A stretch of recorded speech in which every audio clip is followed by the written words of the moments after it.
Hello students. So today we will continue with our last lecture which was about advantage of negative feedback. So in that last lecture we did discuss about four applications of four advantages of negative feedback. Now we'll discuss next one which is modification in the input impedance. So the effect of negative feedback on an input impedance depends upon the way feedback network is connected to the input terminals, and it is described for two types of feedback connection. Okay, generally we know there are majorly two types. One is voltage feedback and other is current feedback. Okay, so first we will discuss this voltage series feedback circuit, and we'll see in this circuit how that input impedance will get changed with the feedback. So this is the block diagram which you are seeing. Okay, we have that amplifier, then we have this feedback network, and we have voltage fed. Okay, so this is how we'll fed the voltage. Okay, this we have already discussed in our last lecture, and we have fed this voltage in series. So in series this is the connection. Okay, this is how we'll fed this into a series. Okay, and then one more thing, see in this figure, which is this. Okay, till this, when we don't use any feedback network, so till that point vi is the input and v0 is the output, and in that case the impedance will be this zi. Okay, and as we use this feedback network, so in that case, say this feedback amplifier uh, has the input impedance which is ZIF. Okay, and when there is no feedback it is ZI. Okay, so this we need to understand. Now we'll come to this. uh, so ZI, we know it is the input impedance without feedback, and ZIF is the with feedback input impedance. I is the, say, input current. So in that case what will be ZI? VI by II. Okay, and ZIF, what it will be? It will be VS by II. Okay, see this figure. When we talk about the ZIF, in that case the volt input voltage will be this VS, not VI. Okay, so this will be VS over II. Okay, so but what is this VI when we have done that feedback? So VI will be VS minus VF. Okay, because this VF which we have feedback to the input, it is of opposite polarity. Okay, opposite polarity of to the signal voltage which is Vs. So Vi at this voltage at this amplifier will be Vs minus Vf. And what is this Vf? Vf is the beta times of V0. Okay, and V0 we know it is A times Vi. This we already have discussed numerous time in our last lecture. I hope you understood. So Vi will be Vs minus AB Vi, and when we simplify this, this Vs will become Vi into 1 plus A beta, and if we calculate ZIF, which is Vs over II, so Vs is Vi 1 plus A beta over II, and Vi by II will be Zi 1 plus A beta. Okay, so that means ZIF will be equal to Zi 1 plus A beta, and as we know 1 plus A beta is always greater than 1, that means ZIF is greater than Zi. The input impedance will get increased with the negative feedback in voltage series feedback circuit. Okay, it will get increased. And what will happen if we use current shunt feedback circuit? In that circuit, what will happen to this input impedance?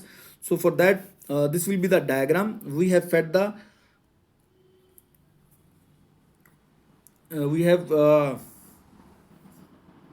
fed the current in shunt. Okay, so this again, I believe you understand the diagram. Okay, so we have feedback the current. Okay, this is current If, which is beta times I0, and in shunt. Okay, this is the shunt combination. Okay, so that combination we have used. So I is the current without feedback, then the input impedance is Zi will be Vs over I. Okay, and when feedback is used, then the input impedance will be Vs over Is. Okay, and what is this Is? Is is I plus If. Okay, and If is beta times I0, and I0 will be A times I. Okay, now substituting all these and simplifying this relation, so what we will have, ZIF will be equal to Vs over I 1 plus A beta. That means ZIF will be equal to Zi over 1 plus A beta. Okay, and as we know 1 plus A beta is greater than 1, so in that case ZIF will be less than Zi. That means input impedance gets decreased with negative feedback in current shunt feedback circuit. Okay, so here you should remember earlier case, if you remember, for all four application which we discussed earlier about gain stability and frequency bandwidth, or in all those cases, so in all those cases either so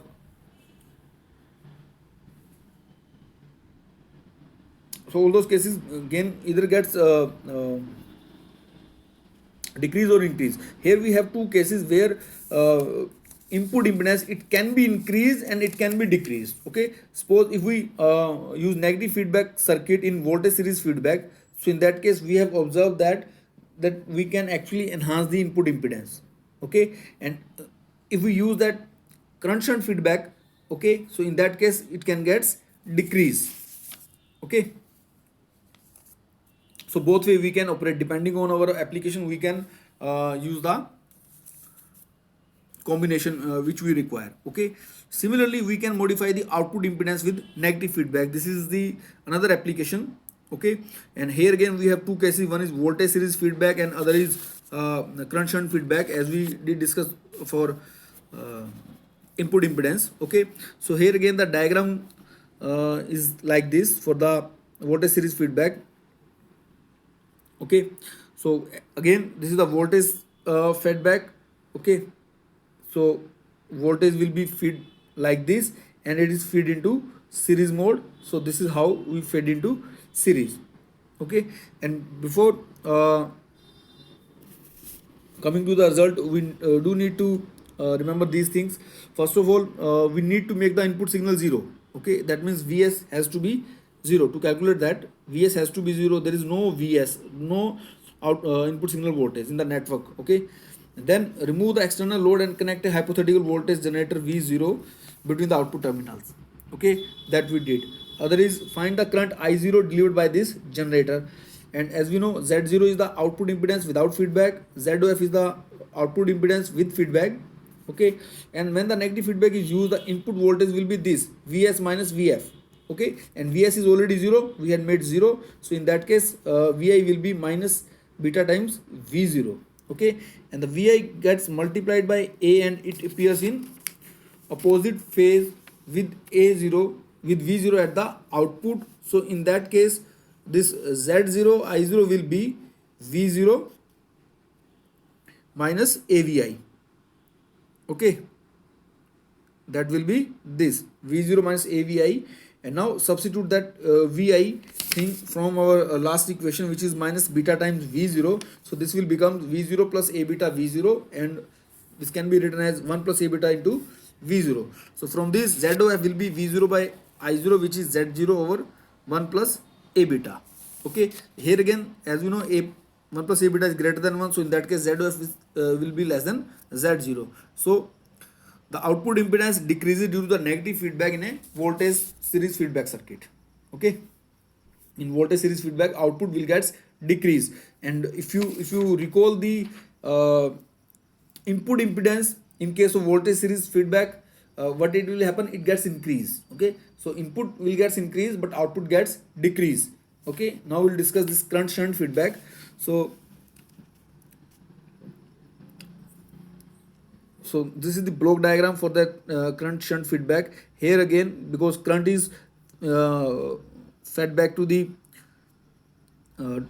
input, so current will always be fed back like this. This you have already understood.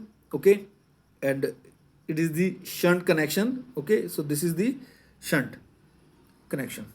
Okay, here again the output impedance with feedback will be ZOF will be this V0 by I0, where V0 is the voltage supplied by between the output terminals and I0 the current drawn by the amplifier from the voltage source.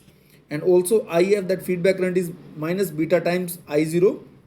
Okay, is the current fed to the input, and this current will gets multiplied by the current gain A and appears in opposite phase as output will be minus A beta I0. Okay, so in that case the output current can be expressed as this I0 will be V0 over Z0 minus A beta I0. Okay, and if we simplify this will become I0 1 plus A beta V0 by Z0, and if we define ZOF, which is V0 by I0, so this will become Z0 1 plus A beta. So here again this ZOF, the output impedance in case of current shunt feedback, will be higher than the output impedance without feedback. ZOF is greater than Z0, that is the output impedance increases with negative feedback in the current shunt feedback. Okay, so again if you compare this with the current shunt feedback in case of voltage series, so there we have observed the input impedance gets decreased and output impedance gets increased. Okay, so this is the important application and the last application based on this advantage of negative feedback. I hope you understand this, and if you have any doubt regarding this application, you are welcome. Thank you.